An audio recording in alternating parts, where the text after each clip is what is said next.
உலகமெங்கும் உள்ள அனைத்து இறைமக்களுக்கும் வணக்கம். நீங்க புதுசா எங்க வீடியோ பார்க்கிறதா இருந்தா, கீழே இருக்கிற சப்ஸ்கிரைப் பட்டனை பிரஸ் பண்ணிட்டு, பக்கத்தில் இருக்கிற பெல் ஐக்கானையும் கிளிக் பண்ணிக்கோங்க. அப்பதான் நாங்க புதுசா போடுற வீடியோவோட அப்டேட் உங்களுக்கு கிடைக்கும். வாங்க இப்ப வீடியோக்குள்ள போகலாம். திருவருகை காலம் 4ஆம் ஞாயிறு 22/12/2024 திருப்பலி முன்னுரை. ஆண்டவரே, அமைதி அருள்பவரே, எங்களை கண்ணோக்கி பாரும். இறையேசுவில் இனியவர்களே, இன்று தாய் திரு அவையானது திருவருகை காலம் 4ஆம் ஞாயிறை சிறப்பித்துக் கொண்டிருக்கிறது. இன்றைய நாள் பெத்லஹேமில் இயேசு பிறப்பார். அவர் வருகையால் அனைத்து மக்களும் அச்சமின்றி அமைதியுடன் வாழ்வர் என்றும், தந்தையின் திருவுளத்தை நிறைவேற்ற வந்த இயேசு நம் அனைவரையும் மீட்க தம்மையே பலியாக்கினார் என்றும் கூறுகிறது. நற்செய்தி வாசகம்.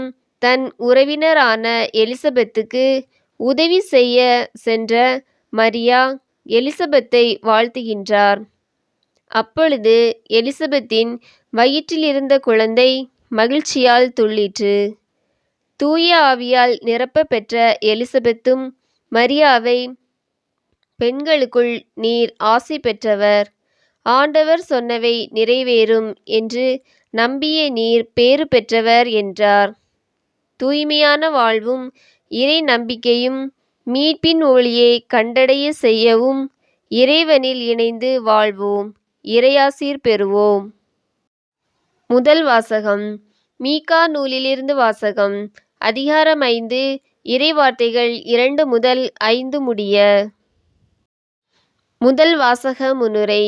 இஸ்ராயேலை ஆளும் இறைமகன் இயேசு ஆண்டவரின் வலிமையோடும் மாட்சியோடும் விளங்குவார். அவர் மந்தையின் மக்களுக்கு அச்சமின்றி வாழ்வார்.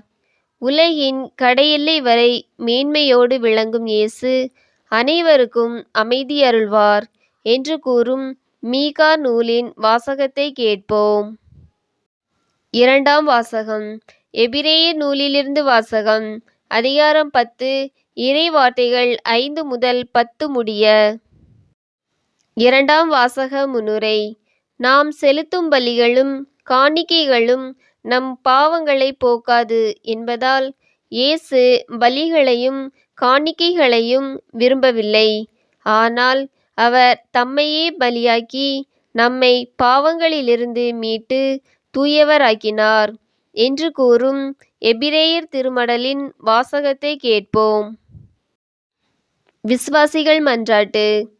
மனிதனாக பிறந்து இவ்வுலகை மீட்ட அன்பு இறைவா, எங்கள் திருத்தந்தை, ஆயர்கள், அருள்பணியாளர்கள், அருட்சகோதரிகள், துறவிகள் அனைவர் மீதும் உமது ஆசீரை பொழிந்தருளும்.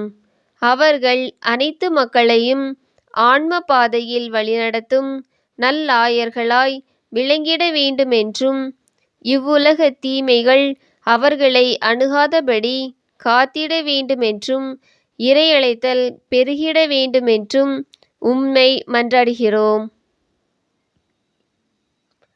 அறத்தின் காவலராம் அன்பு இறைவா, எம் நாட்டை ஆளும் ஆட்சியாளர்கள் அதிகாரிகளுக்கு நல்ல உடல்நலத்தை தந்தருளும்.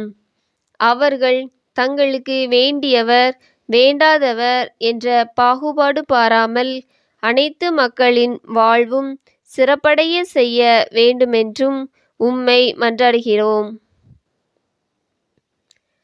நல்வாழ்வு அருளும் அன்பு இறைவா, இந்த திருவருகை காலத்தில் மகிழ்ச்சி கொள்ளும் நாங்கள் எங்கள் சொல்லாலும் சேவையாலும் பொருளுதவியாலும் நோயாளிகள், முதியவர்கள், மாற்றுத்திறனாளிகள், ஏழைகள் வாழ்வை மகிழ்ச்சி காண செய்ய வேண்டுமென்றும் உம்மை மன்றாடுகின்றோம்.